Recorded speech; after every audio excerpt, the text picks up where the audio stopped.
Dans les années 50, il n'est guère personne pour agiter les esprits autant que Bruno Gröning. Des milliers de gens vont à sa rencontre dans différentes villes d'Allemagne. On lui attribue sans cesse de nouvelles guérisons. Continuellement, il fait l'objet de reportages à sensation dans la presse, à la radio et au cinéma.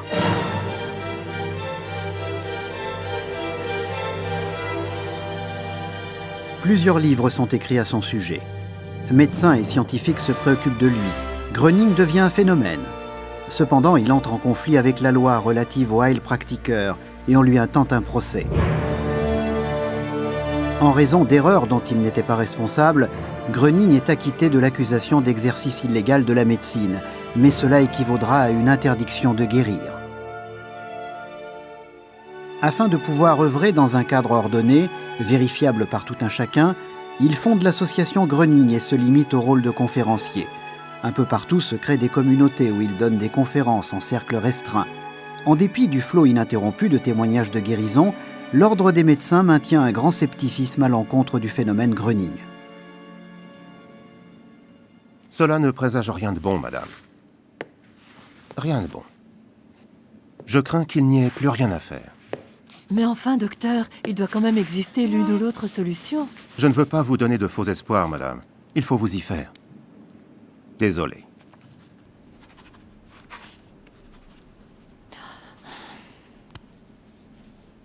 Si vous continuez à prendre vos médicaments, vos douleurs seront supportables. Vous connaissez mieux que personne les effets secondaires de ces choses-là. Je ne les supporte plus. Je ne peux pas accomplir de miracle, madame. C'est vite dit. Savez-vous seulement ce que ça signifie pour moi ?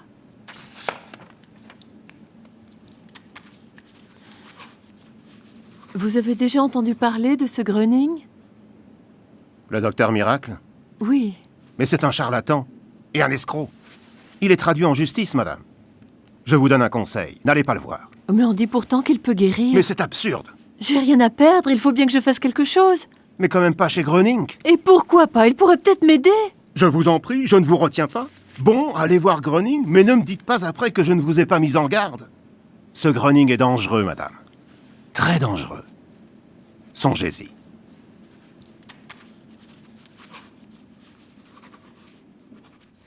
Ja, ich war seit einem Jahr ungefähr sehr krank. Oui, depuis une année environ, j'étais déjà très malade. En réalité, cela a commencé peu à peu par des douleurs dorsales que je n'ai d'abord pas prises au sérieux.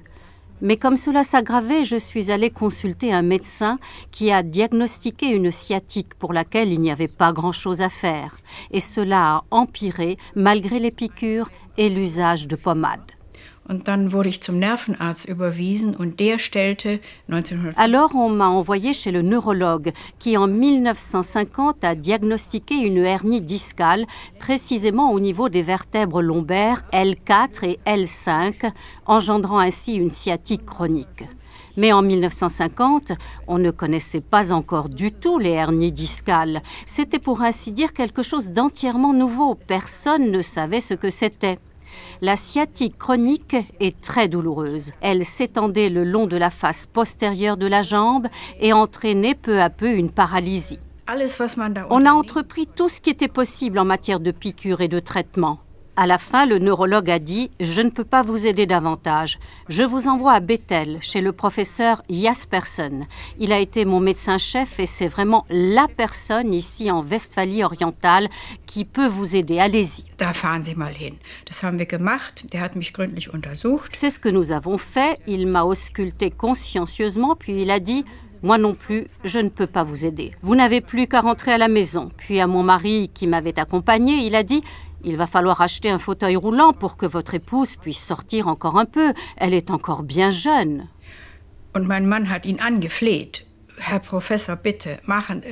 Et mon mari l'a supplié. « Professeur, je vous en prie, gardez ma femme ici et faites donc quelque chose. » « Non, dit-il, je ne peux pas vous aider. Il faut rentrer chez vous. » Alors c'est ce que nous avons fait, plutôt désespérés. Mon mari n'a pas acheté de fauteuil roulant et j'ai été suivie par le neurologue de Bunde, toutefois sans succès. Mon état s'est aggravé à tel point que les douleurs se faisaient sentir jour et nuit, à vrai dire. Je ne pouvais rester couchée que dans une position, ne marchais plus que très peu et toute voûtée, et ne pouvais presque plus travailler.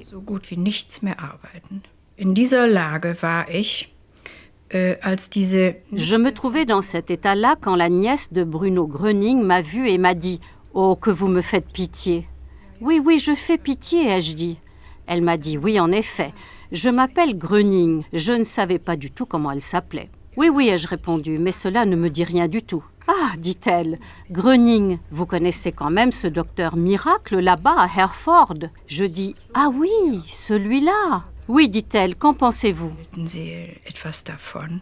Ich sag, nee. Rien, rien du tout, dis-je, ce ne sont que des bêtises. Eh bien, dit-elle, dans ce cas, ça ne rime à rien. Mais qu'est-ce qui ne rime à rien, dis-je? Ah, mais que vous n'en pensiez rien du tout. En effet, mon oncle vient la semaine prochaine. Alors je me suis dit que j'en avais déjà entendu parler. Leune n'est pas très éloigné de Herford, et on savait bien ici à Leune ce qui se passait sur la place Wilhelm. Da dachte ich, ach, kannst du es ja versuchen. Puis je me suis dit, tu peux quand même essayer, sans grand espoir et sans trop y croire. Es war abends. C'était le soir. En proie à de fortes douleurs, j'étais restée couchée toute la journée sur le divan. On nous avait annoncé sa visite vers 8 heures. Il est arrivé un peu plus tard. Bruno Gröning fing ohne Sans préambule, ni formalité ou autre formule de politesse, Bruno Gröning s'est mis à prêcher. Er fing an zu predigen. Il prêchait comme un bon pasteur, et cela, je peux en juger. Je sais comment il parle. Et lui parlait comme cela. Ainsi, nous devrions faire le bien, penser le bien. C'est très important, car c'est quand nous faisons le bien que celui-ci peut entrer en nous de lui-même. Kommt auch das Gute in einen herein, von selber. Ich dachte also, Je me suis dit, ce sermon est beau, il me plaît, mais à vrai dire, il n'est pas venu pour cela. Mais enfin, il faudra bien qu'il se passe quelque chose. Soudain, il a interrompu son sermon et m'a posé une question. und stellte mir eine Frage. Was wollen Sie eigentlich? Qu'est-ce que vous voulez au fond? J'ai répondu, Monsieur Gröning, je veux recouvrer la santé. Ces terribles douleurs, je veux pouvoir à nouveau bouger, faire mon travail, mon ménage, m'occuper de mon mari, exercer ma profession. C'est cela que je veux. Il n'a pas répondu et n'a fait aucun commentaire. Il a continué de parler. Und dann, etwa nach weiteren 10 Au oder bout de 10 minutes ou peut-être un quart d'heure, il m'a posé une deuxième question. Il m'a demandé textuellement « Pourquoi êtes-vous sur la défensive vis-à-vis de moi ?» so genau wörtlich. Ich sagte, aber Herr Gröning, Je lui ai répondu « Mais Monsieur Gröning, je ne suis pas sur la défensive. Comment devrais-je l'être et pourquoi ?» « Si, dit-il, vous êtes sur la défensive. » Je n'en avais pas conscience. D'ailleurs, je n'avais pas d'opinion particulière. Je pensais « À quoi rime tout cela ? Il faut bien qu'il se passe quelque chose. » Mais il ne se passait rien. J'étais couchée là avec mes douleurs. Et lui parlait et continuait à parler uniquement à propos de sujets religieux, à vrai dire. einer weiteren mindestens halben Stunde, Puis, au bout d'une demi-heure au moins, il a interrompu à nouveau son sermon et alors est arrivée sa troisième question, qui d'ailleurs était moins une question qu'une sorte de directive. Il m'a dit « Pourquoi ruminez-vous autant ? Arrêtez, cela ne vous mène à rien. lassen Sie das. Es bringt Ihnen nichts. Ach, dachte ich, ja. Ja, da hat er recht. » Je pensais, oui, il a raison, c'est exact. J'ai toujours ruminé de la sorte et c'est encore ce que je fais aujourd'hui. Et là, il a vraiment raison. J'ai pensé un instant, comment peut-il le savoir? Peut-on voir cela dans le regard ou le reconnaît-on d'une façon ou d'une autre? C'étaient les trois questions. C'est tout ce qu'il a fait avec moi. Und da, ganz plötzlich, mitten während einer seiner Puis, tout d'un coup, au milieu d'une phrase, il s'est avancé un peu et avec la main à plat, il a tapoté sur mon petit guéridon et a dit « Voilà, maintenant, je n'ai plus le temps, je dois partir. » Und in diesem Augenblick, Et à ce moment-là, à ce moment précis, à cette seconde précise, c'est arrivé. Je ne peux dire quoi. Je ne peux pas vous l'expliquer, même pas aujourd'hui, 45 ans plus tard. Je n'ai aucune explication, mon mari non plus. À cette seconde précise, il s'est levé et je me suis levée en même temps. ich stand mit auf. Wieso, weiß ich nicht. Pourquoi? Je ne le sais pas. Je me suis tout simplement levée, c'est bien ça. Levé du canapé sur lequel j'étais allongée, à cet instant-là, toutes les douleurs avaient disparu. Ich konnte ganz gerade stehen. Je pouvais me tenir debout, toute droite, sans aucune gêne. Je me tenais ainsi devant lui, à une distance très courte. Il n'était pas très grand, à peine plus grand que moi. Je pouvais le regarder droit dans les yeux. Et je l'ai regardé dans les yeux. Et j'y ai vu un rayonnement que je suis incapable de décrire. À ce moment-là, j'ai éprouvé ce sentiment.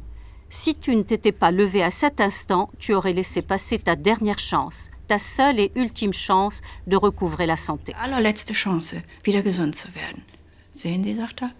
Vous voyez, dit-il, mais demain matin, n'allez pas tout de suite dans votre buanderie, mais allez chez votre médecin. Und dann drehte er sich um. Puis il s'est retourné et les 3 autres personnes se sont levées. Mon mari devenait nerveux et tentait de sortir son portefeuille, car il voulait lui donner de l'argent. Monsieur Gröning se tenait déjà près de la porte lorsque mon mari a voulu lui glisser un billet. Je ne sais pas de combien, en tout cas il s'agissait d'un gros billet. Il a dit gentiment mais fermement, « Non, ne me le donnez pas. Donnez-le aux pauvres. Ce n'est pas moi qui vous ai aidé, mais c'est Dieu. » Nicht ich habe ihnen geholfen. Gott hat es getan. Und dann ging er raus. Puis il est sorti sans s'attarder à prendre congé, très rapidement, suivi de ses 2 accompagnateurs, la jeune fille et son ami. Ils étaient déjà sortis et mon mari se tenait là près de la porte, muet et interloqué. Es war ein Zustand. C'était un état que je ne suis pas en mesure de décrire avec des mots. Vous pouvez me croire, j'ai bien souvent réfléchi aux mots qui pourraient convenir dans ce cas. Je n'en ai toujours pas, même pas aujourd'hui après 45 ans. Da ohne Schmerzen, gerade. J'étais là, debout, sans douleur, toute droite, moi qui avais toujours été si fière de mon maintien très droit que je n'avais pu garder une année durant. Je me déplaçais péniblement en me tenant aux tables et aux chaises. Et voilà, j'étais debout et libérée. Et je me sentais heureuse d'une façon toute particulière. Am nächsten Morgen. Le lendemain matin, comme me l'avait dit précisément Bruno Gröning, je ne suis pas allée dans la buanderie, mais je me suis rendue immédiatement chez le médecin. C'était un jeune médecin, le docteur Kuhlmeier de Bunde, qui m'avait soignée pendant toute cette période. Je suis entrée dans son cabinet. « Oh, dit-il, que vois-je, Madame Knollmann? Mais que s'est-il donc passé? Vous pouvez marcher ?» Je dis « Oui. »« Et vous vous tenez bien droite, dit-il. Qu'avez-vous donc fait ?»« Moi, je n'ai rien fait, c'est Bruno Gröning qui a fait cela. »« Quoi, dit-il? Ça, par exemple. Prenez place. »« Mais comment est-ce possible? Il faut que vous me racontiez. » Je me suis assise et je lui ai raconté très exactement comment cela s'était passé. Il a tout écouté, sans dire un mot, sans m'interrompre, sans manifester d'ironie, comme cela s'est toujours passé par la suite. Il a écouté très calmement et attentivement ce que je lui ai raconté en détail. Genau so erzählt. Nahm sich sehr viel Zeit. Als ich fertig war. Lorsque j'ai eu terminé, je l'ai regardé en lui disant « Eh bien, docteur, qu'en pensez-vous » Ja, sagt er, ich habe alles getan, was ich konnte. Oui, dit-il, j'ai fait tout ce que j'ai pu, j'ai fait tout ce qui était en mon pouvoir et je n'ai pas pu vous aider. Si lui a pu le faire, je ne sais pas comment il a procédé. Oui, dit-il, moi je suis neurologue. Il doit sans doute exister à la frontière entre le corps et l'âme un espace étroit auquel il est possible d'accéder dans certaines circonstances. Moi, je n'ai pu le faire, mais probablement y a-t-il des gens qui le peuvent. Et peut-être Bruno Gröning en fait-il partie. En tout cas, moi, je vois bien que vous pouvez marcher et que vous n'avez plus de douleur. Alors, c'est celui qui guérit qui a raison. Hat recht. Plus tard, même dans la presse, la guérison de Madame Knollmann fait sensation. Cependant, des voix critiques s'élèvent du côté du corps médical. Nun hatte mich Professor Jaspersen ja auch untersucht. J'avais donc été examinée par le professeur Jaspersen qui m'avait dit « Je ne peux pas vous aider ». Peu après ma guérison, c'est par le docteur Kuhlmeier qu'il a su que j'étais à nouveau en bonne santé. Lorsqu'il a appris de quelle façon j'ai été guérie, il lui a pris un accès de fureur. Il a convoqué tous ses médecins, médecins-chefs, assistants et même les infirmières dans son cabinet et leur a dit avec la plus grande indignation « In höchster Empörung. Das müssen Sie sich mal vorstellen. Est-ce que vous vous rendez compte? Pendant des décennies, j'ai étudié et vous tous, vous m'avez aidé et nous avons fait ce que nous pouvions. Et voilà qu'arrive une sorte de docteur miracle qui, lui, peut faire ce que nous n'avions pas pu. Lui guérit cette femme en l'espace d'1 seconde sans faire quoi que ce soit. Lui ne l'a même pas touchée. Lui ne lui a même pas posé la moindre question. Lui ne lui a même pas donné la moindre directive. Et cette femme se lève et elle est en bonne santé. Imaginez, il arrive là un charpentier qui est de Danzig, n'est-ce pas, et qui guérit la femme. Et nous, de quoi avons-nous l'air maintenant? Faites-vous rembourser vos études. Zu Professor Jaspersen bin ich... Je ne suis jamais retournée chez le professeur Jaspersen. Pourquoi l'aurais-je fait? J'étais guérie. Depuis ce temps-là, je n'ai plus ressenti de douleur due à la hernie discale. Gröning insiste toujours sur le fait que Dieu est le plus grand médecin et qu'il n'y a rien d'incurable, et que cependant l'être humain doit avant tout se détacher de la maladie. Fragt nicht nach den Krankheiten, sondern heilt. Il ne demande pas quelles sont les maladies, mais il guérit en disant « Je vous envoie quelque chose ». À une dame, il a dit « Vous êtes assise sur votre maladie, je ne peux pas vous aider ». Nous avions compris ce qu'il voulait dire par là. Vous vous êtes résigné à tout, et depuis trop d'années, et votre corps, votre âme se sont accommodés de ce sort. Et là, il ne put plus rien changer. Da war nicht mehr anzusetzen für ihn. Alors est survenue une situation amusante en présence de deux dames de certain âge. Il a dit à l'une d'elles « Je ne peux pas vous aider, vous êtes assise sur votre maladie ». Toutes les deux sont sorties. Près de la porte, l'une a dit à l'autre « Je ne comprends pas du tout, je n'ai pourtant pas d'hémorroïdes ». Wenn ich mich dem öffne. Quand je m'ouvre, alors je peux accueillir. Quand je me referme, alors il fait sombre. C'est exactement comme le courant électrique dans une maison. Les installations sont en place. Si j'appuie sur l'interrupteur, la lumière s'allume. Si je n'appuie pas, il continue à faire noir. C'est si simple. Les grandes choses sont toutes tellement simples. Ce sont les êtres humains qui compliquent tout. Kompliziert machen es erst die Menschen. Und dann hat erklärt. Ensuite, il a expliqué. Il a pris une boîte d'allumettes qu'il a tendue à quelqu'un. Cette personne ne l'a pas saisie et la boîte est tombée. Il a dit alors, il en va de même pour la guérison. Si quelqu'un ne l'accepte pas, il ne la recevra pas. C'est tout simple. Ganz einfach. Ich habe ihn nicht gefragt. Man konnte ihn sehr schlecht... Je n'ai pas pu le questionner. C'était très difficile. Il n'aimait pas du tout qu'on lui pose des questions. Ici, il a dit une seule fois une petite phrase. Maintenant, il faut que je me concentre afin de me souvenir exactement, car tout cela est si loin. Il a dit, pendant un tout petit moment, vous n'avez pas opposé de résistance. Nicht gewehrt. Und da ging's. Et là, ça a marché. Il m'a souri, il lui arrivait de sourire d'un air espiègle. Il m'a souri comme ça. Là, ça a marché. Cela, je l'entends encore aujourd'hui. Là, ça a marché.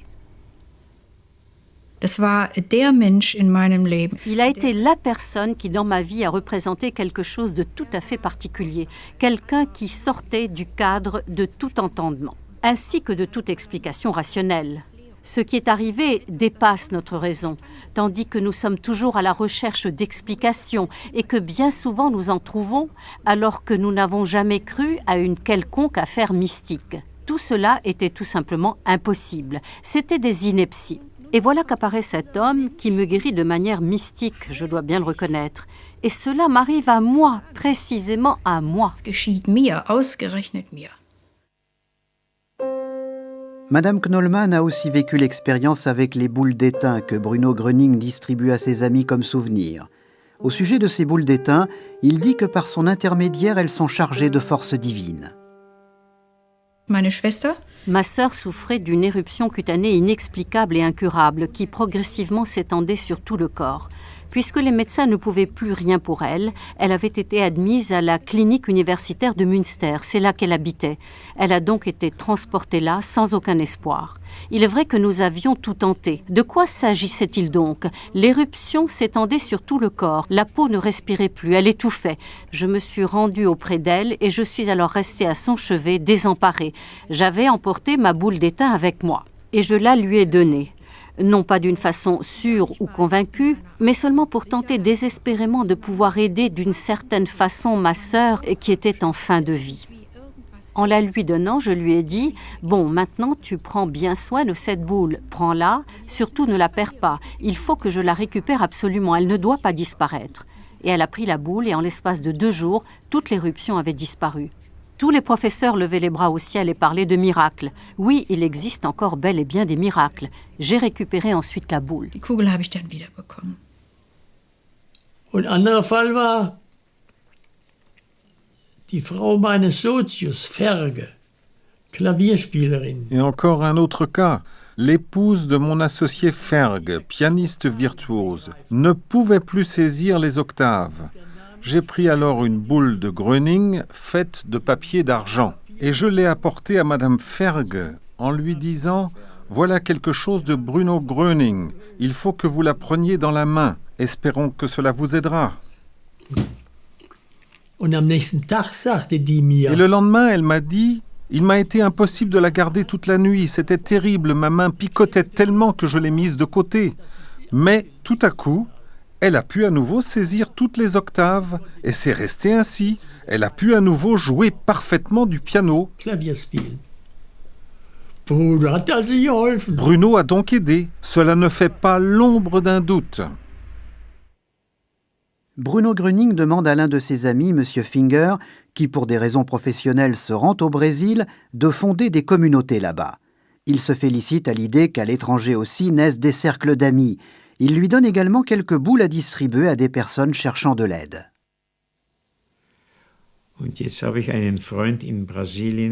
J'avais un ami au Brésil qui, peu avant son voyage en Europe, avait fait une néphrite la nuit. Sa femme m'avait téléphoné au bureau. Il s'appelait Schmucki, c'était un Suisse. Mon mari est tellement malade, il ne peut pas aller au bureau. Il est si malade. Et demain, nous devons partir pour l'Europe. Je ne sais pas ce qui se passe. Bureau kommen, ist so krank und morgen sollen wir nach Europa fahren. Ich weiß nicht, was da los ist. Da habe ich eine Kugel genommen. Alors j'ai pris une boule d'étain et je me suis rendu chez lui.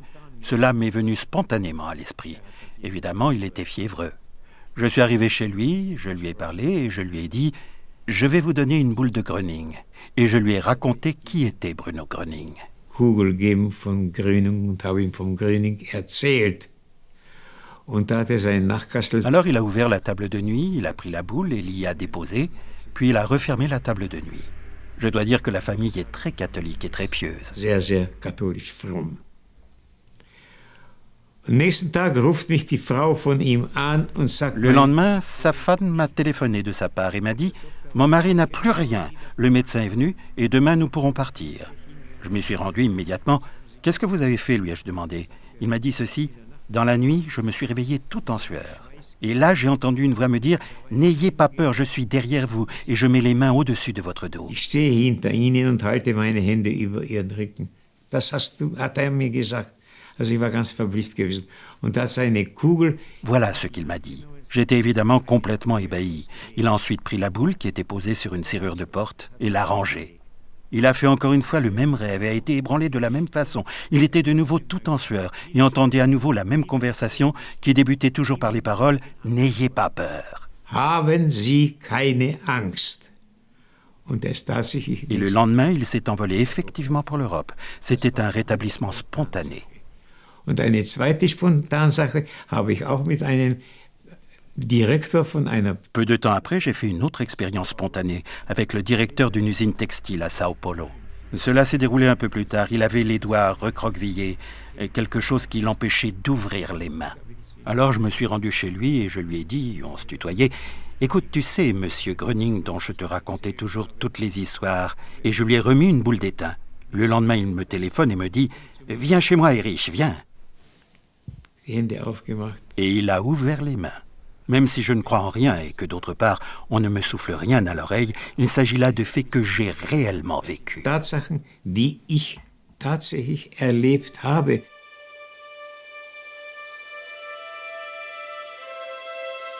On attribue également à Bruno Gröning des facultés de clairvoyance. Lui-même explique assez souvent qu'il voit davantage que la plupart des êtres humains.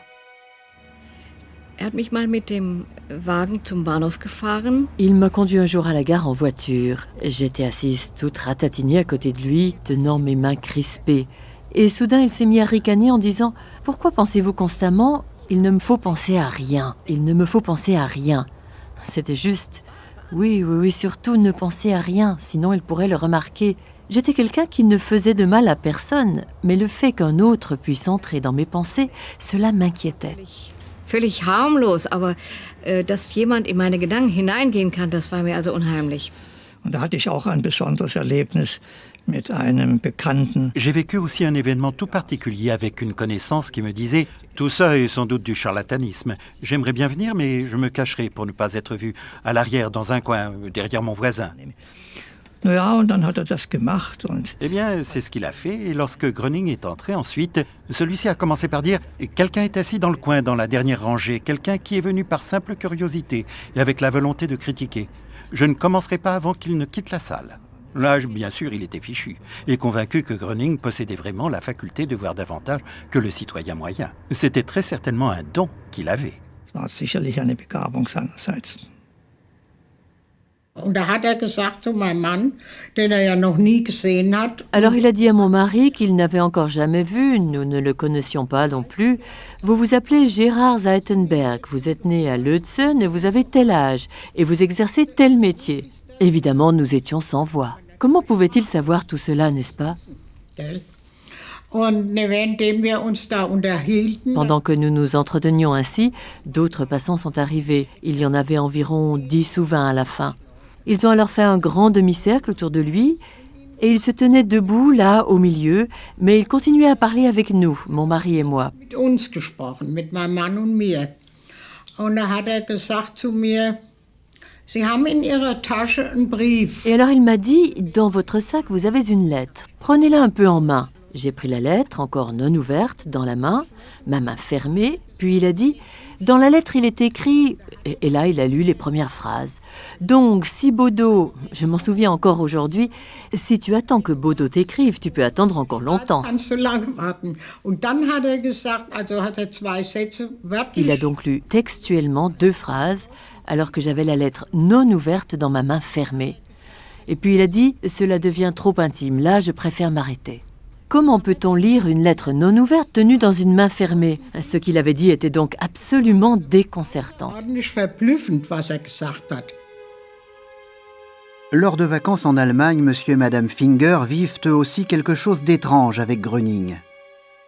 Da saßen wir so und da sagte er auf einmal, wollen wir doch einmal sehen. Nous étions assis là, et voilà que soudain il dit « Voyons voir ce que fait Gertie en ce moment ». Il s'agissait de notre fille qui se trouvait à 10 000 kilomètres de nous. Also, die Gertie, die ist ja gar nicht zu Hause. Die ist ganz woanders. Eh bien, Gertie n'est pas chez elle. Elle se trouve tout à fait ailleurs. Elle est chez une amie, mais elle ne va pas bien du tout. À cette époque-là, elle était enceinte. Maintenant, elle se lève. Elle va à la cuisine, elle se dirige vers le réfrigérateur. Et ça, il a dit comme ça, par étapes, selon ce qu'elle était en train de faire. Elle ouvre le réfrigérateur, elle boit quelque chose, mais je ne peux pas dire ce que c'est. Ich kann aber nicht sagen, was es ist. Und nach einer Weile dann war wieder Pause. Au bout d'un moment, il y a eu une pause. Puis il a dit « Maintenant, elle va mieux. Elle se met au lit. » Elle était enceinte à cette époque. Et à présent, elle s'est endormie. Sie eingeschlafen. Und jetzt, das hat meine Frau, meine liebe Frau. Et mon épouse, ma chère épouse, a noté tout ceci. Et elle a écrit à notre fille en lui demandant « Que s'est-il passé en réalité ce jour-là » Was war eigentlich an diesem Tag? Da sagte sie, wir waren nicht zu Hause. Wir sind doch übersiedelt. Alors elle a dit, nous n'étions pas chez nous, nous avions déménagé. Je suis allée chez Maria avec Sigrid. Et là, qu'est-ce que j'ai fait? Je n'allais pas bien du tout. Ah, cette grossesse, je serai contente quand ce sera terminé. Je vais vraiment mal. Wirklich schlecht. Und was habe ich getrunken? Ce que j'ai bu? Je n'ai rien bu. Ah si, du maté. Et ça, Bruno Gröning ne l'avait pas reconnu.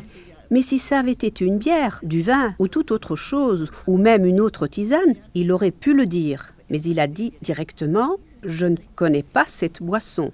C'est comme ça que s'est passée cette histoire. Il a donc été en mesure d'établir un lien. C'est incroyable. Et effectivement, tout s'est avéré exact. Pour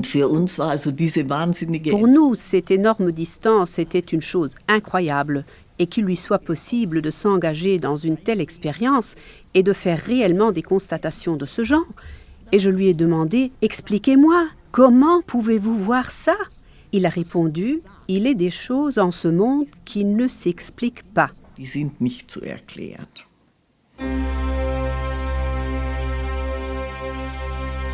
Le 4 mars 1955, le parquet de Munich reprend l'accusation contre Bruno Gröning. On l'accuse de nouveau d'avoir transgressé la loi relative aux Heilpraktiker. De plus, dans un cas précis, il est accusé d'homicide involontaire.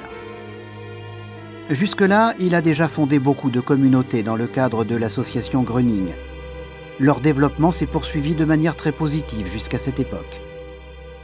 Herr Gröning hat wieder eine Anklageschrift. Monsieur Gröning faisait de nouveau l'objet d'un acte d'accusation et désirait que mon mari le lise. À l'époque, mon mari était juge au tribunal de Bad Kissingen. Il lui a remis l'acte d'accusation en disant « Je ne suis ni thérapeute ni autre chose. Je ne donne pas de médicaments et je ne demande pas d'argent. » Mon mari l'a lu et lui a dit « Je ne comprends pas de quoi on vous accuse. » Bruno Gröning demande à Maître Schwander, avocat, d'assumer sa défense dans cette affaire. Un très proche collaborateur de Gröning, Egon Arthur Schmidt, apprend des choses très étranges au cours d'une conversation en tête-à-tête avec Maître Schwander. Conclusion. Le parquet serait manifestement incité par des forces adverses à intenter une action virulente contre Gröning. On s'efforce toutefois de ne pas en venir à une audience publique et d'éviter un jugement. Pour ce faire, on espère arriver à ce que, avant le procès et en catimini, une procédure puisse être engagée contre Gröning visant à l'aliéner de ses facultés mentales. Maître Schwander a insisté sur le fait qu'on lui a pourtant fait entendre très ouvertement que cela n'arrangeait pas du tout le parquet de le voir prendre sa défense, car il avait déjà démontré la faiblesse de certains points essentiels dès la première phrase de l'acte d'accusation, ce qui avait mis dans l'embarras les personnes chargées du dossier. Le parquet, mais surtout les forces adverses, ont cherché à tout faire pour étouffer Bruno Gröning, afin qu'il ne constitue plus un danger pour eux. On ferait tout pour présenter ces actes comme dangereux pour le bien-être public. Maître Schwander a insisté plusieurs fois. À présent, son existence est en jeu.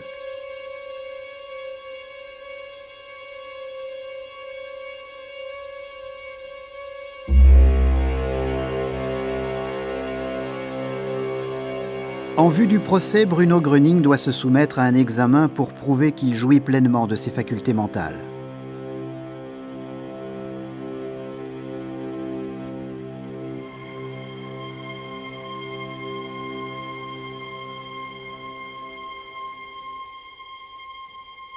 Le tribunal reçoit une expertise neurologique minutieuse. On en déduit le résultat suivant. Il s'agit d'un homme bien équilibré et jouissant d'une parfaite lucidité. Sa faculté de raisonnement est intacte. On ne décèle rien d'anormal en lui. Gröning jouit d'une excellente faculté de concentration et de mémoire. Son intelligence se situe dans la bonne moyenne. Gröning fait preuve aussi de grandes qualités de discernement dans le domaine des relations humaines. Les tests d'intelligence montrent un quotient d'intelligence verbale de 107, donc un résultat un peu au-dessus de la moyenne. Il témoigne d'une très grande autodiscipline. Il est avant tout capable d'une véritable compassion. Son action sur les personnes cherchant la guérison ne repose pas sur une personnalité négative. Gröning doit comparaître devant le tribunal de grande instance de Munich les 30 et 31 juillet 1957 pour le grand procès. On l'accuse d'avoir transgressé à plusieurs reprises la loi relative aux Heilpraktiker et en outre d'avoir causé par négligence la mort d'une jeune femme prénommée Ruth Kufus qu'il avait rencontrée en 1949 par l'intermédiaire de son ancien manager Otto Meckelburg. Un grand remue-ménage médiatique qui tournera en procès à sensation se met en marche. Das öffentliche Interesse war sehr groß. Ich wohnte damals in München, in Schwabing, und habe es dann erlebt, dass in der Mittagszeit die... L'intérêt public était très grand. J'habitais à l'époque à Schwabing, à Munich, et je me rappelle que vers midi, dans certains magasins, les haut-parleurs de la radio étaient mis en marche. Cela ressemblait à des aboiements. En tant que profane, on avait l'impression que Gröning devait être condamné à tout prix. Dieser Gröning eben verurteilt werden sollte. Pour Gröning, les chefs d'accusation sont tout à fait incompréhensibles. Il a toujours répété « Ce n'est pas moi qui guéris, mais c'est la force divine qui guérit par moi. » La force divine traverserait son corps en direction des personnes. Il ne serait qu'un instrument. Au sujet de l'accusation d'avoir causé la mort par négligence, il s'adresse même par écrit à ses amis. Il écrit « On m'accuse d'avoir promis la guérison à une jeune fille souffrant de tuberculose fin 1949 et de l'avoir empêchée d'aller en sanatorium et de consulter un médecin. On m'accuse d'avoir causé la mort de cette jeune fille. Quiconque aura lu ou écouté cette déclaration avec un esprit critique aura discerné quelle en était l'intention. Semer la confusion parmi mes amis et empêcher ceux qui cherchent la guérison de bénéficier de nos efforts et de l'enseignement que je leur transmets. Mes amis savent bien que je ne fais aucune promesse de guérison et que je ne déconseille jamais de consulter un médecin. Wie ich ihn erlebt habe im Justizpalast, vollkommen ruhig. Quelle impression il m'a faite au palais de justice. Il était parfaitement calme. Il avait bien raison. Il n'avait rien fait de mal. Et cette sérénité que je lui sentais, je suis allée vers lui et il a simplement dit, il voulait me tranquilliser, ce n'est pas si alarmant que ça en a l'air. Er wollte mich beruhigen. Es wird nicht so heiß gegessen, wie es gekocht wird. Gröning wirkte vollkommen schlicht. Gröning était d'aspect tout à fait simple. Je crois qu'il était à peine plus grand que moi, donc à peu près 1m66, 1m67. Il faisait très modeste, simple dans sa façon de s'habiller et dans ses faits et gestes. Il répondait immédiatement et calmement, sans virulence, et je ne peux que rendre hommage à sa personnalité. Ich kann ihm insofern als Persönlichkeit nur das beste Zeugnis ausstellen. Il a dit ce qu'il pouvait dire, c'est-à-dire que ce n'est pas lui qui guérit, cela guérit. Il n'a rien fait et il n'a pas dit non plus aux gens de faire ou de ne pas faire ceci ou cela, de ne pas aller chez le médecin. Il a dit « Je n'ai rien dit. Ils sont venus d'eux-mêmes et ils ont été guéris. Et c'est pour cela qu'on m'accuse, parce qu'ils ont été guéris. Mais je n'ai rien fait. J'ai seulement parlé avec ces gens, c'est tout. Et ceux-ci ont ressenti la force. » Je me suis rendu aux conférences pour y faire un discours. J'ai dit aussi que cela ne dépend pas de moi, mais qu'une guérison peut se manifester quand une personne sait ce dont elle a spécialement besoin pour son corps. J'ai dit à tous les participants que je ne voulais rien entendre de leur maladie, que ceux qui désirent un traitement aillent chez un médecin. Quand les gens disaient « Monsieur Gröning, guérissez-moi », je répondais « Ce n'est pas moi qui guéris, mais cela peut guérir ». Si on me disait « Je ne ressens plus de douleur, je peux remarcher, etc. », je répondais « Remercions le Seigneur, soyez contents ». Je me défends d'avoir dit que Ruth Koufous ne devait plus consulter de médecin. Le père Koufous disait qu'il avait tellement confiance en moi qu'il croyait que je pouvais guérir sa fille. Meckelbourg lui aurait dit que je pouvais guérir sa fille si seulement je voulais. Koufous ne voulait absolument pas changer d'avis. Ich habe es erlebt, wie damals. J'étais présent au moment où le procureur a tenu sa plaidoirie. Et comme je ne suis pas juriste, cela m'a quelque peu choqué. En tout cas, à mon avis, le procureur avait un comportement pour le moins injuste, véhément, autoritaire. Ungerecht, heftig, rechthaberisch. Chaque activité ayant trait à la guérison tombe sous la loi relative aux Heilpraktiker. Les malades sont allés aux conférences de l'accusé parce qu'ils croyaient qu'ils pouvaient les guérir. Ils n'y sont pas allés pour le discours, qui n'était qu'une pâle imitation des paroles bibliques. Sans valeur en soi. L'activité de Gröning doit donc tomber sous la loi relative aux Heilpraktiker. D'autant plus qu'elle était exercée à des fins commerciales, en raison des rentrées d'argent impliquées. Cela n'a aucune importance qu'il s'agisse de paiements effectués sous la forme de dons volontaires ou de droits d'entrée demandés. En plus, je déclare l'accusé coupable d'avoir empêché Ruud Koufous de prendre les mesures qui lui auraient sauvé la vie. Au lieu de cela, il lui a prescrit de ridicules boules d'étain ainsi que sa photo, en précisant expressément d'éviter un traitement médical. En outre, l'accusé s'est aussi rendu coupable du fait de ne plus avoir rendu visite à Ruud Koufous, bien qu'elle alla très mal. Il déclara ignorer l'existence des lettres, ce que la déposition du témoin Mekelbourg contredit en affirmant qu'il discutait de toutes les lettres avec l'accusé. La crédibilité du témoin ne peut être mise en doute.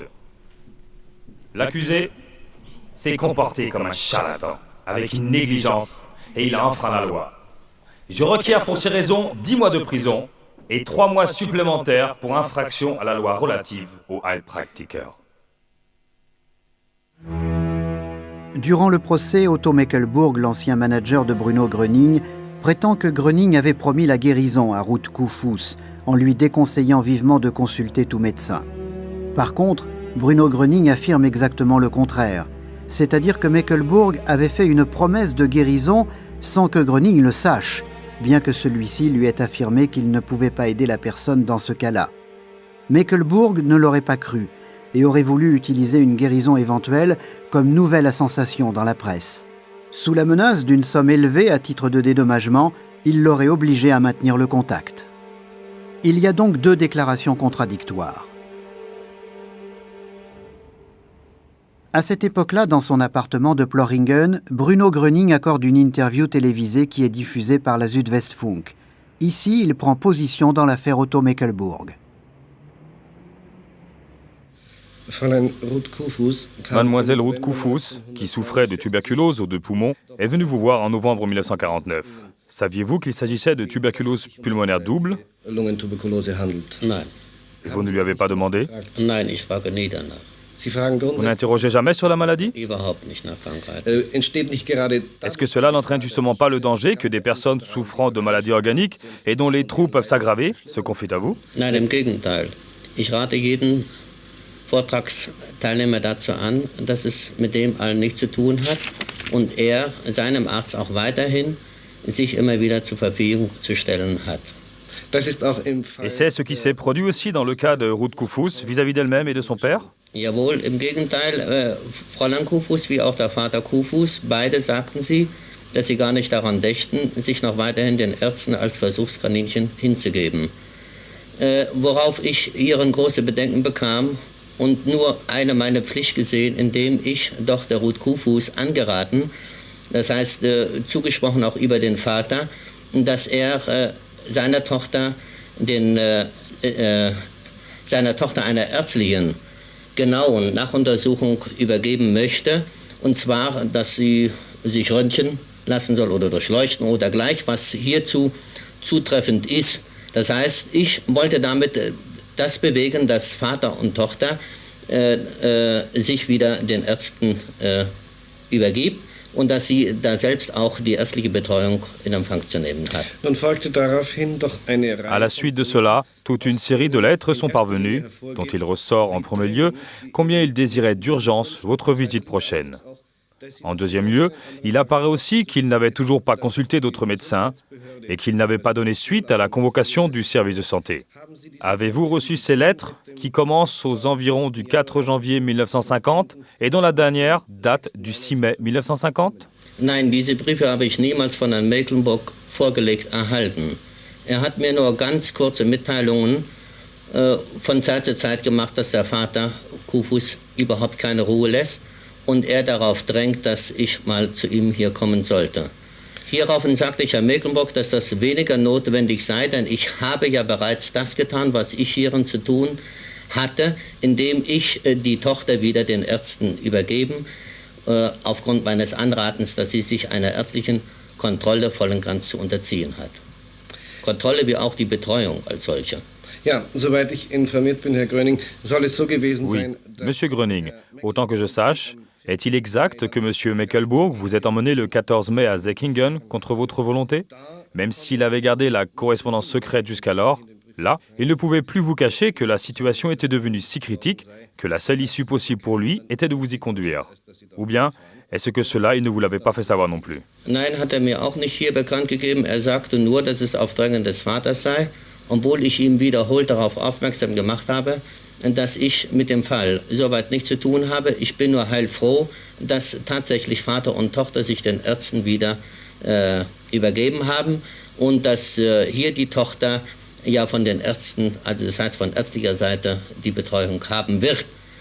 Und Mecklenburg sagte, dass es nicht der Fall sei und so weiter, wo ich das als sehr komisch empfunden habe und Mecklenburg die übelsten Vorwürfe gemacht, wie er dazu käme, diesen Menschen Versprechungen zu machen, dass ich sie heilen kann, wenn ich nur will.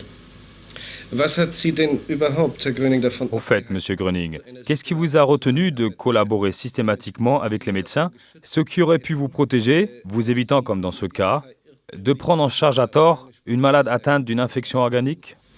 Ich habe niemals was gegen die Ärzte gehabt, im Gegenteil, ich habe mich ja sogar im Jahre 1949 den Ärzten zur Verfügung gestellt, in dem Glauben, wie man mir auch die feste Zusage machte, dass dadurch der Weg für mich zu den Kranken frei werden wird und alleine die Ärzte als solche den ganzen Schutz mit übernehmen.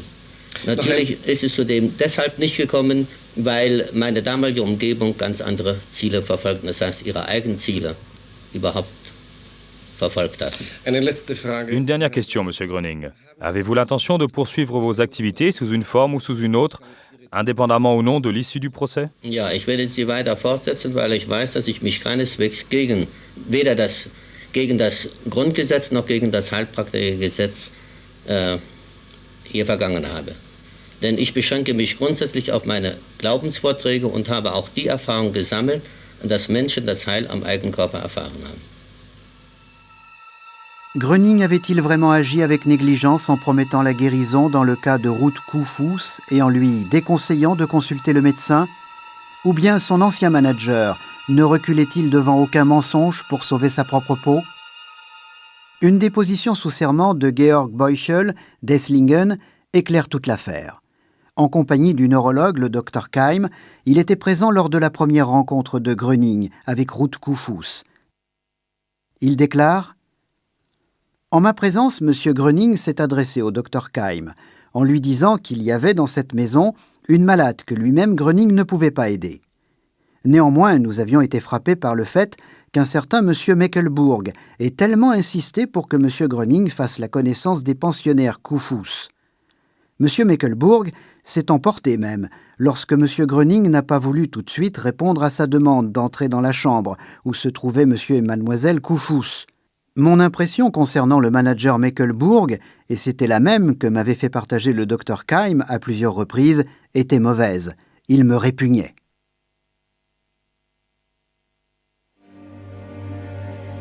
Comme le prouve le compte-rendu de l'audience, Otto Mecklenburg se contredit souvent. Il prétend ne pas avoir été présent lors de la conversation entre Gröning et Koufous. En se fondant sur ce compte-rendu, le juge a donné la preuve du contraire, car Mecklenburg prétendait que Gröning aurait interdit de consulter le médecin. Mecklenburg a déclaré qu'il ne se souvenait plus de rien. Mecklenburg hat übel mit ihm mitgespielt. Mecklenburg lui a joué un sale tour. Gröning était un homme gentil, foncièrement honnête, absolument sans prétention, qui ne faisait que répéter « je ne désire que guérir » et qui ne voulait pas du tout d'argent, tout le contraire de Mecklenburg. Pour Gröning, tout le procès est une humiliation. Beaucoup de ses témoins ne sont pas convoqués, par exemple Georg Beuchel. Tout cela n'est-il pas qu'un coup monté, après tout? Existe-t-il réellement des forces adverses qui veulent le faire tomber, comme l'exprimait le Dr Schwander? De plus, beaucoup auraient pu témoigner qu'il n'avait jamais déconseillé d'aller voir un médecin. Herr Gröning hat nie die Menschen abgeraten, zum Arzt zu gehen. Monsieur Gröning n'a jamais déconseillé aux personnes de se rendre chez le médecin. Durant toutes les années où je l'ai connu, c'était même le contraire. Il disait aux amis: allez donc chez le médecin, mais si vous y allez, alors faites-lui confiance. Sans cela, il ne pourra pas vous aider. Croyez vraiment que l'aide viendra. Glauben Sie das, dass die Hilfe eintreten wird. Bruno Gröning hat niemals gesagt, geht nicht zum Arzt. Bruno Gröning n'a jamais dit n'allez pas chez le médecin. Il ne portait pas les médecins au nu et disait qu'il se trompait en beaucoup de choses. Mais il ne disait pas non plus de ne pas aller chez eux, car aller voir un médecin est la première chose à faire quand on a quelque chose, et celui-ci peut alors déterminer ce que l'on a. Il n'a jamais pensé déconseiller cela, d'une façon ou d'une autre. Il disait aussi que chacun devait agir selon ce qu'il croyait être juste. Et souvent, le médecin ne pouvait plus rien faire. C'était le cas pour les gens qui étaient là, qui avaient presque tous consulté un médecin. Et alors, leur état ne s'améliorait plus, sinon ils ne seraient pas venus. Da ging's irgendwie nicht mehr weiter, sonst wären sie nicht gekommen. Legte Wert darauf, dass man weiterhin in ärztlicher Behandlung blieb. Il attachait beaucoup d'importance au fait qu'on poursuive le traitement médical et que lui puisse agir de manière complémentaire. Tout ce qu'il y avait dans les journaux n'était que mensonge. Ce n'était pas vrai. Jamais il n'a déconseillé à quiconque d'aller chez le médecin. Jamais. Il a toujours suggéré aux personnes, si vous allez chez un médecin, croyez fermement que celui vous aidera aussi. Car si vous n'avez aucune confiance en y allant et que vous dites « oui, je peux bien y aller, mais de toute façon, il ne pourra pas m'aider », cela ne vaut même pas la peine de vous y rendre. Car avec une telle attitude, ça ne servira à rien non plus, n'est-ce pas? Votre attitude est déterminante. Si vous avez confiance en votre médecin, allez le voir. Et si vous pensez que vous devez prendre encore les médicaments, prenez-les. Il n'a jamais empêché personne de le faire. Il n'a jamais déconseillé d'aller chez le docteur. Il disait « allez donc chez le docteur, cela n'a rien à voir avec moi ». De la déposition de la mère de Ruth Koufous durant le procès, il apparaît clairement que dans ce cas aussi, Gröning n'a pas non plus déconseillé le traitement médical. Maître Schwander, son défenseur. Sie bestätigt hier also, dass der Angeklagte gesagt hat, gehen Sie zu Frau Volk und lassen Elle confirme donc ici que l'accusé a dit « Allez chez Madame Volk et faites-vous réexaminer ». Ceci dément bien l'affirmation selon laquelle l'accusé aurait dit qu'il ne serait plus du tout question de subir un examen médical ou quelque chose de semblable. Et je peux tout de suite ajouter ceci, la lettre de M. Koufous indique aussi parfaitement et sans aucune controverse possible qu'il avait recommandé de passer une radio. Ces deux constats montrent qu'il est faux de prétendre que l'accusé ait déconseillé toute consultation et toute aide médicale, mais que les faits soutiennent ce qu'il déclare.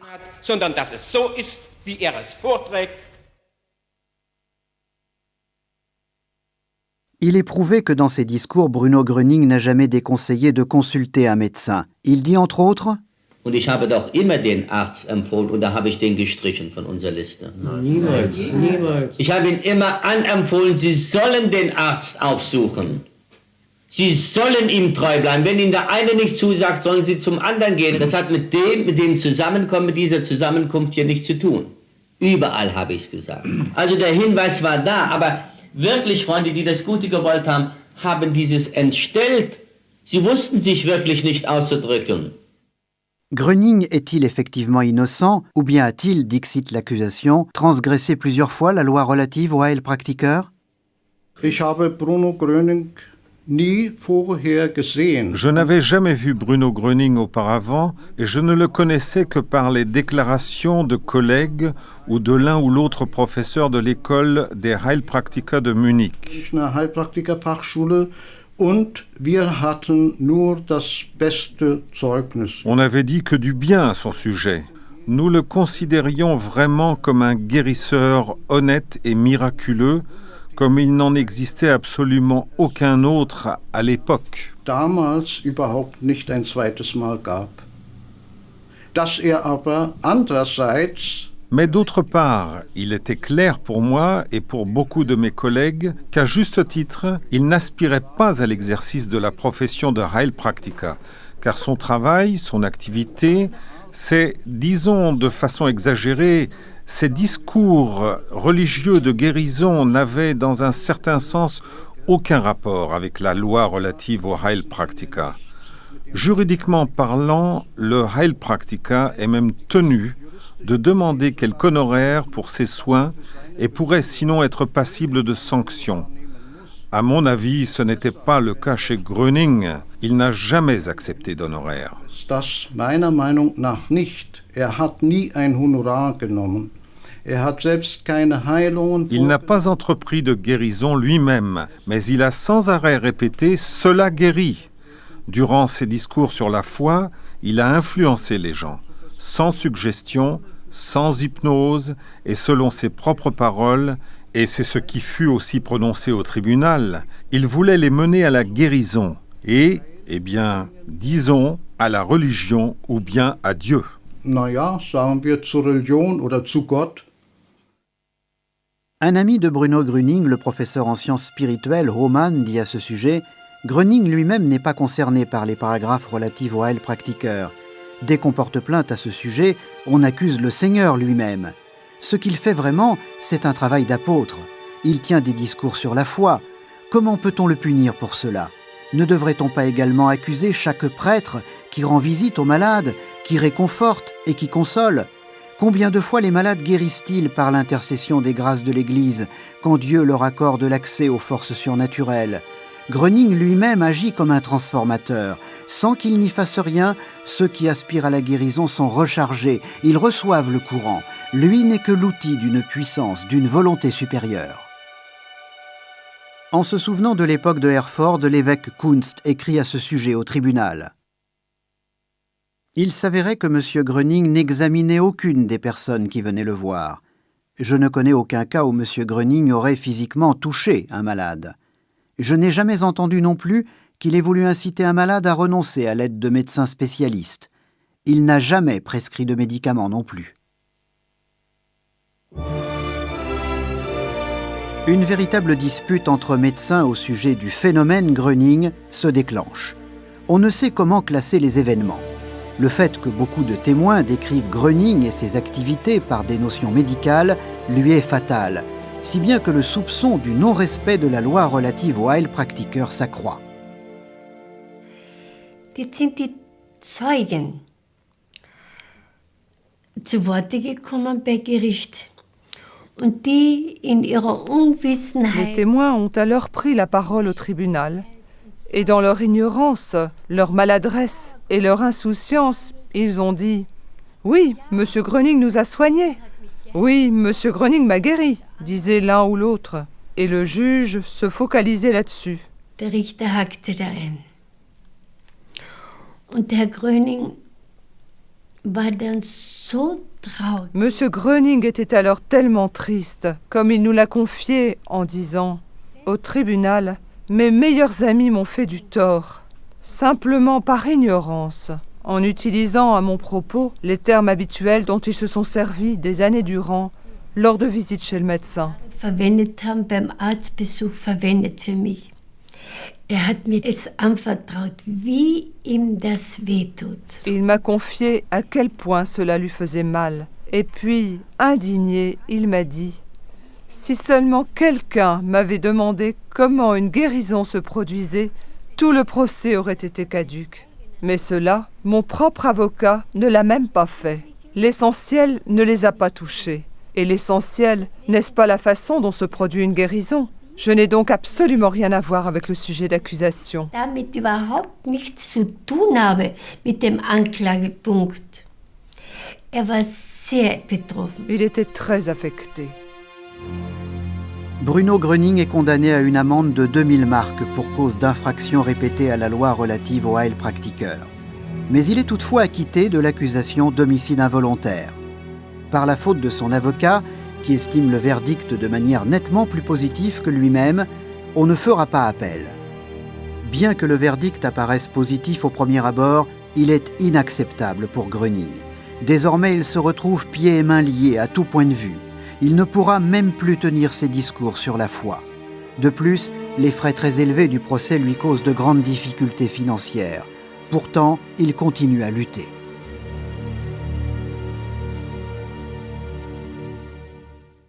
Dans sa détresse, Gröning s'adresse même au chancelier fédéral Adenauer.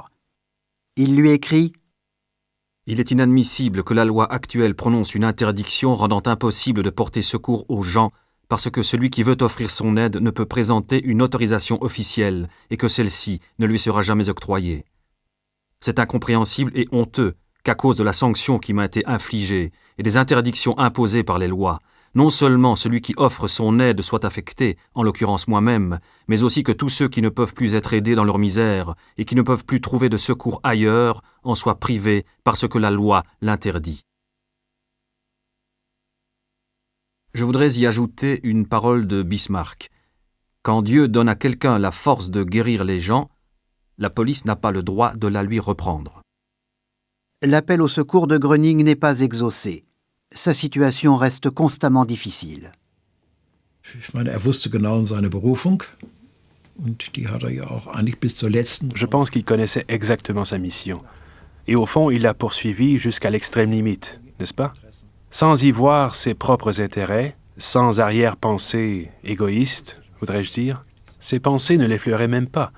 Mais pour lui, il s'agissait vraiment d'aider, de guérir, de poursuivre et de remplir la mission qui lui incombait vraiment.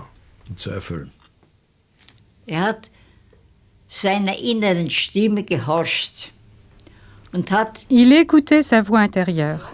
Et malgré tous les avertissements ou tous les dangers qui ont entravé son chemin, il a continué à ne faire qu'une chose, aider encore et toujours.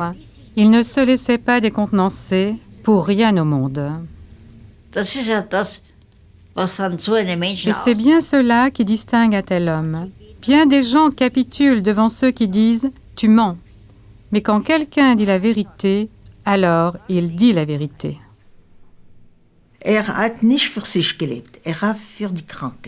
Il n'a pas vécu pour lui-même, il a vécu pour les malades, pour l'humanité, c'est vrai. Il ne s'occupait pas de lui-même, c'était les personnes, les malades d'abord, oui, les malades. C'est pour cela que tant de gens venaient à lui.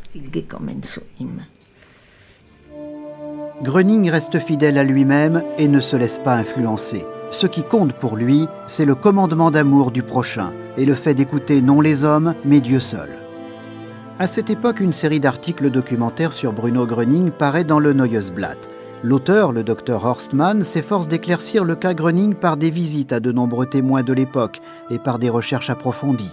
Il veut aller au fond des choses et mettre la vérité en évidence. Au cours de ce travail, il tombe sur des guérisons qui ont fait sensation et découvre que Gröning faisait sans cesse remarquer qu'il n'était qu'un transformateur de la force divine.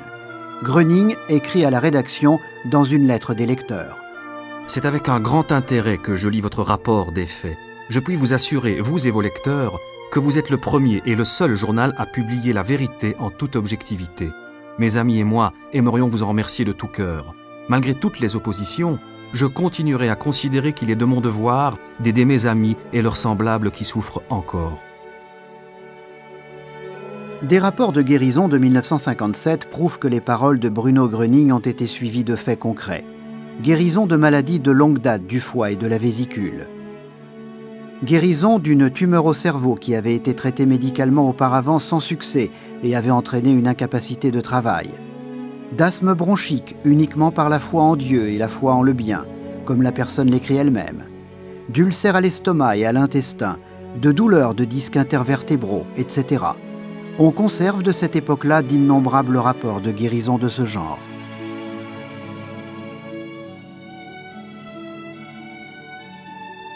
Et alors ? Je comprends pas. On ne voit plus rien. Je vous l'ai pourtant bien dit, Gröning m'a guéri. C'est pas sérieux, ça. Si, depuis la première fois où je suis allée le voir, je n'ai plus du tout de douleur. Mais c'est pas possible.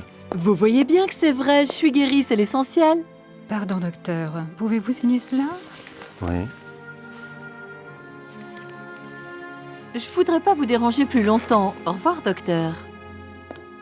Oui, au revoir, madame. Docteur ? Oui.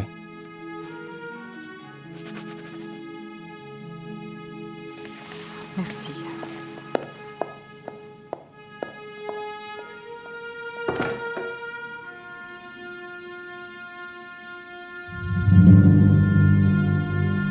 Le ministère public annonce qu'il va pour sa part de nouveau faire appel du jugement de juillet 1957.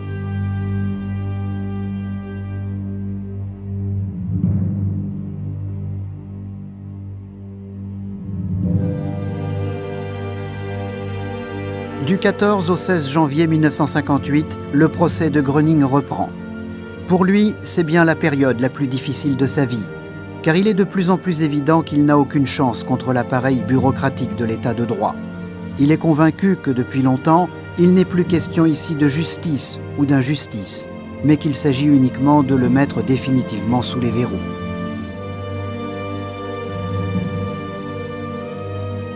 Cette fois, il est effectivement condamné à une amende de 5000 marks pour violation de la loi relative au Heilpraktiker. Il est jugé coupable d'homicide involontaire dans le cas Ruud Koolfoes et condamné à 8 mois de prison avec sursis.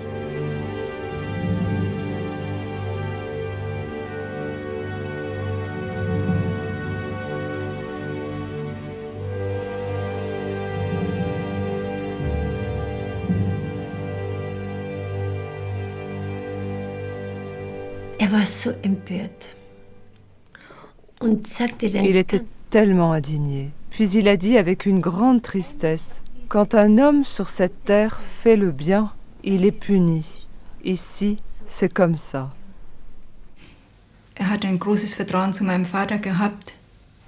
Il avait grande confiance en mon père. Ils s'étaient liés d'amitié.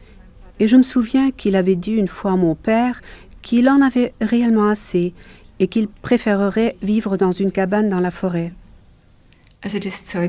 Ceci prouve bien qu'il aurait vraiment aimé se retirer comme un animal blessé. Ce fut une année difficile pour lui, car en plus il était très malade, ce que nous ignorions au début, et il avait beaucoup maigri. Il n'avait pas bonne mine, il éprouvait des douleurs dans tout le corps, mais il ne voulait pas en parler. Il disait « il faut qu'il en soit ainsi ». Il n'était pas triste, il était tout à fait normal, il savait même rire, mais on voyait, enfin moi j'ai remarqué, qu'il n'était plus ce qu'il avait été. Seuls les gens qui ne le connaissaient pas et qui venaient le voir n'avaient rien remarqué. Eux, ils attendaient seulement la guérison, parce qu'on disait « quand on va le voir, on est guéri, même s'il ne fait rien ». Et les gens espéraient pour eux-mêmes, ils n'avaient pas remarqué comment il allait, mais moi je le savais. Oui, c'était dur. Ja, war schwer. Beim letzten Mal erzählte mir Herr Gröning, dass sich sehr... La dernière fois, M. Gröning m'a raconté qu'il avait beaucoup de peine à dormir la nuit. Parfois, il avait pendant la nuit des douleurs si horribles et intolérables qu'il avait l'impression qu'on lui enfonçait des épées dans le corps, ou quelque chose de semblable. C'était difficilement supportable. Il n'a pas dit que c'était insupportable, mais que c'était très difficile à supporter. hat nicht gesagt, es war nicht auszuhalten, sondern es war sehr schwer auszuhalten. Lorsque Bruno Gröning s'est rendu pour la dernière fois à Klagenfurt, j'ai eu l'opportunité et la chance d'être assise à côté de lui. Soudain, il a dit, en se recroquevillant un peu comme cela, il a dit ceci. « Ah Maria, j'ai tellement mal. » Et moi j'ai dit « Mon Dieu, mais pourquoi ?» Alors il a répondu « Non, c'est passé, c'est déjà passé. » Mais il avait encore très mauvaise mine et il était très soucieux et triste. hat noch sehr schlecht ausgeschaut dabei und war sehr ernst und traurig. Im August 1958 durfte ich mit Bruno Gröning in Lourdes sein. En août 1958, j'ai pu me rendre à Lourdes avec Bruno Gröning. Il avait très mauvaise mine, il avait les joues creuses, il mangeait peu. Mais bon, mon Dieu, il en avait toujours été ainsi. Mais j'ai remarqué qu'il se faisait apporter par sa femme de l'eau de la source de Lourdes et qu'il l'utilisait pour lui-même. Et cela m'a frappé. Pourquoi en avait-il besoin pour lui? Und das ist mir so aufgefallen, warum so etwas notwendig ist für ihn.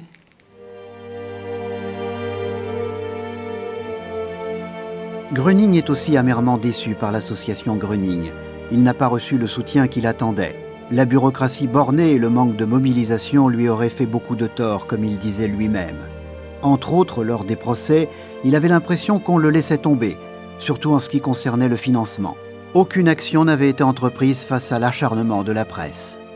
En 1958, l'association Gröning est remplacée par l'Association pour la promotion de conditions de vie psychiques, spirituelles et naturelles. Le nom de Gröning n'apparaît plus, car comme il le dit, son nom pour beaucoup de gens produit l'effet de la cape rouge sur le taureau. Comme l'avocat de Bruno Gröning, maître Grassmüller, a fait appel contre le verdict de janvier 1958, le ministère public se manifeste à nouveau. De toute façon, ce n'était pas juste d'assortir la peine d'emprisonnement d'un sursis. La chambre correctionnelle elle-même doute très fort que l'accusé puisse désormais mener une vie ordonnée et conforme à la loi, compte tenu de la suspension. Vous avez écrit ça? Sa personnalité, son passé, et le fait qu'aujourd'hui encore, il soit entouré d'un grand cercle d'adeptes aveuglément confiants et dont les revenus lui permettent de mener une vie agréable, tout cela laisse supposer qu'il continuera à pratiquer la médecine, quoique sous une forme déguisée, comme auparavant. Mais vu la gravité des faits, de l'irresponsabilité et de l'absence de sensibilité de l'accusé, le tribunal aurait dû se demander si l'exécution de la peine infligée n'eût pas été mieux indiquée dans un but de dissuasion et d'expiation, et également pour donner satisfaction à la mère encore en vie de la personne décédée. C'est tout, oui.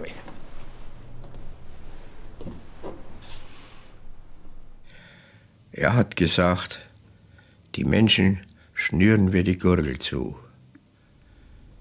Il a dit « Les gens me serrent la gorge parce qu'on ne m'autorise plus à guérir ». Et juste avant sa mort, il a encore dit qu'il brûlait intérieurement parce qu'il n'avait plus le droit de guérir. Gesagt, verbrennt innerlich, weil nicht mehr heilen darf.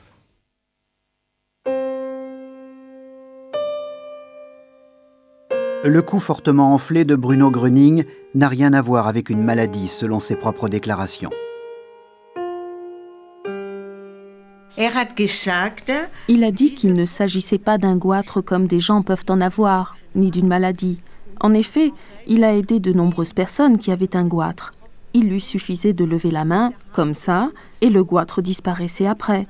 Mais il a dit « Je laisse ça comme ça. C'est ainsi et ça restera ainsi, car la force entre dans mon cou. La force est là et cela demeurera ainsi jusqu'à ma mort. » Die Kraft ist da.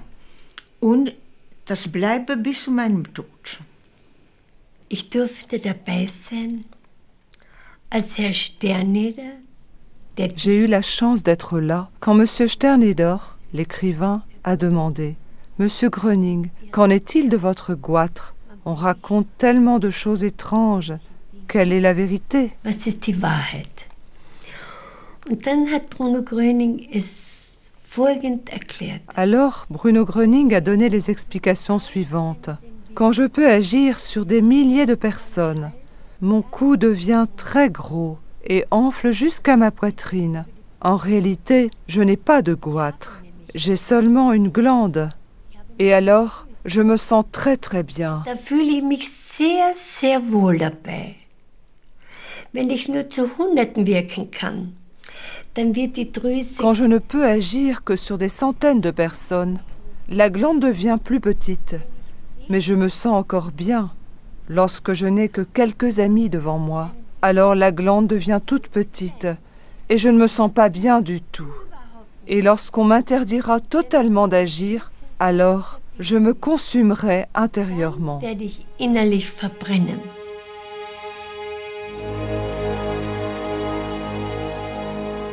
À la fin de l'automne 1958, Bruno Gröning part pour Paris avec sa femme Josette.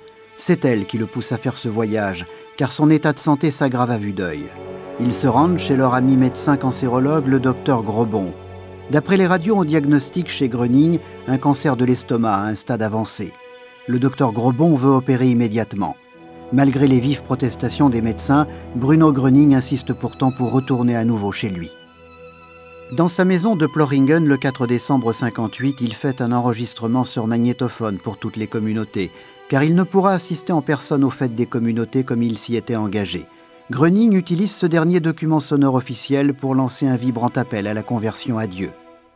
Wie weit ist die Menschheit abgegangen von dem Weg, der uns, der alle Menschen zu Gott führt?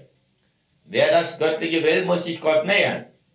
Und er muss wirklich den Weg gehen, den Gott für uns allen, für jeden bestimmt hat. Natürlich dürfen sie nicht mehr dem Bösen verfallen, natürlich dürfen sich dem Bösen nicht mehr hingeben. Daher rufe ich sie auf zur großen Umkehr. Peu après, Gröning retourne à Paris. Sur les conseils du docteur Grobon, il se rend à la clinique privée du docteur Bélanger, un éminent spécialiste en chirurgie du cancer dans la rue Henner.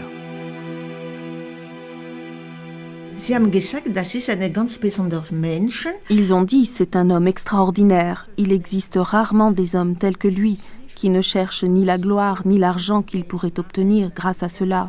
Il reste simple et il aide partout où il peut aider, sans dire « je guéris ».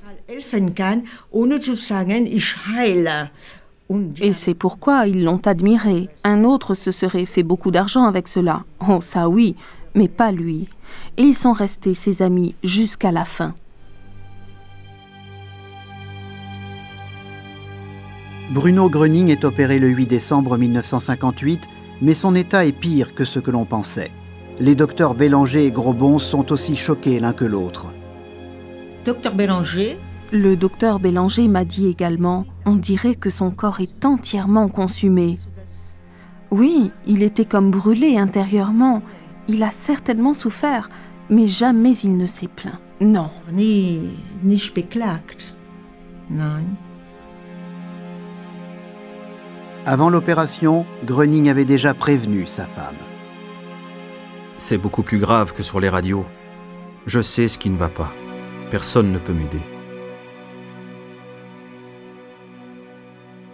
Er hat gesagt, wortwörtlich, die Menschen wissen gar nicht, wie sie mich... Il a dit littéralement, les gens ne réalisent pas du tout à quel point ils me font du tort, ni quelle grâce ils ont de m'avoir.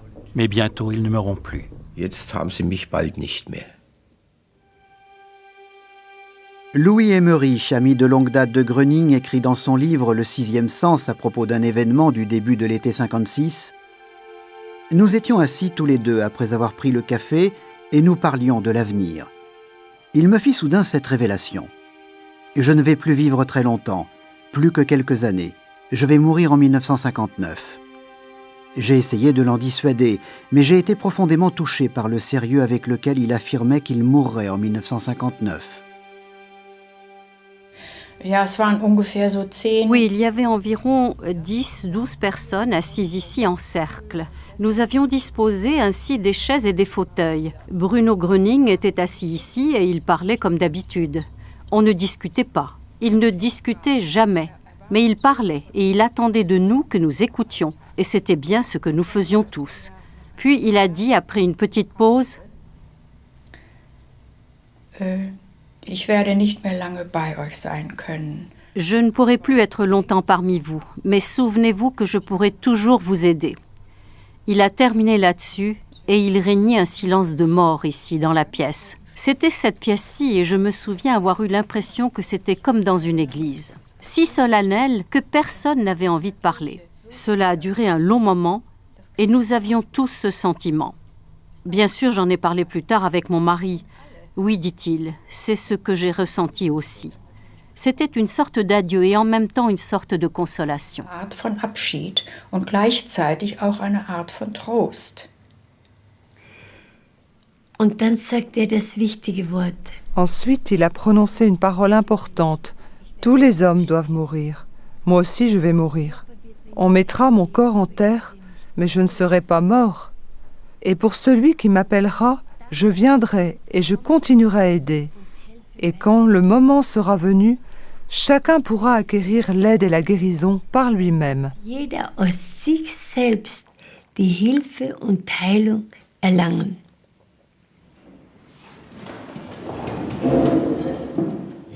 Le 22 janvier 1959 a lieu la procédure en révision devant la cour d'appel de Munich.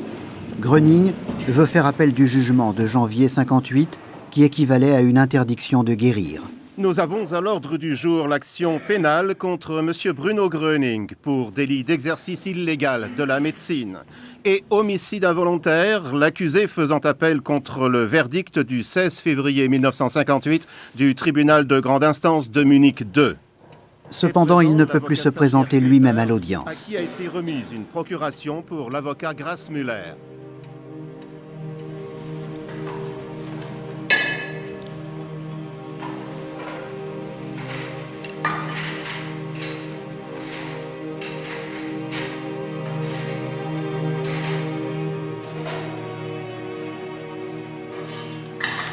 Exactement au même moment, il doit subir à Paris une opération d'urgence en raison d'une occlusion intestinale. Le docteur Bélanger confie à Josette Gröning combien il est choqué. La destruction dans le corps de Bruno est terrible. Il s'agit d'une brûlure intérieure totale. Comment il a pu vivre si longtemps constitue pour moi un mystère, mais la fin est proche.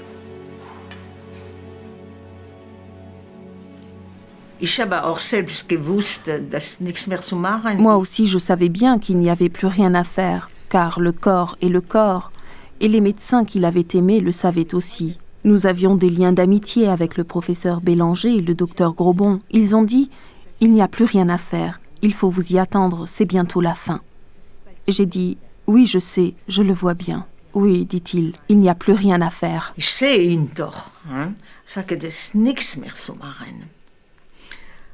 J'ai attendu jusqu'à ce que tout soit fini. Oui. Oui, ce fut une période très dure. Ça, oui.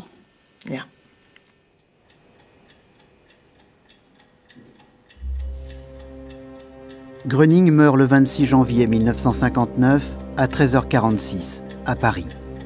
Lui-même déclarait souvent que le moment le plus heureux de sa vie serait celui où il quitterait enfin son corps pour retourner à son père. Les larmes aux yeux, le docteur Bélanger dit à Josette Gröning « Ces hommes bénis de Dieu ont sur terre un chemin difficile. Leur tragédie, c'est de ne pas pouvoir s'aider eux-mêmes après avoir aidé des milliers de personnes. » Bruno Gröning était un homme hors du commun. Il suivait la voie du Christ. Le phénomène Gröning semblait arriver à son terme. Le certificat de décès stipule qu'il est mort du cancer, mais le docteur Bélanger a qualifié l'état de Gröning comme étant totalement consumé à l'intérieur. Cette cause de décès, Gröning l'avait prévue si l'on persistait à lui interdire de guérir. Mais il disait aussi « Cela ne pourra être arrêté. Il faut que la guérison se réalise dans le monde entier. Celui qui m'appellera, je serai là pour lui et je continuerai à aider, si Dieu le veut. » Le professeur Aumann a dit un jour à son sujet « Chaque fois que l'ordre divin n'était plus au centre de l'existence humaine, ce qui est le cas aujourd'hui chez nous, il s'est trouvé des êtres bénis pour appeler à la prise de conscience et au retour vers le Tout-Puissant. Je considère M. Gröning comme l'un de ces êtres exceptionnels. Les générations à venir s'intéresseront à lui et à son œuvre. Ich glaube Ihnen jetzt das Wichtigste mit auf den Weg gegeben zu haben, indem ich Ihnen wirklich alles Liebe, alles Gotterdenkliche von ganzem Herzen wünsche. Glauben Sie nur, dass ich weiter nichts als nur Ihr Helfer bin. Glauben Sie, meine lieben Freunde, dass ich weiter nichts als nur ein Diener Gottes bin, was auch Sie sein können, wenn Sie es nur wollen, wenn Sie es nur tun. Und glauben Sie, meine lieben Freunde, dass ich doch weiter nichts als nur ein Werkzeug Gottes bin, was auch Sie in Wirklichkeit in Wahrheit sind, woran Sie nur noch nicht glauben können. Nun, liebe Freunde, liebet das Leben. Gott ist überall.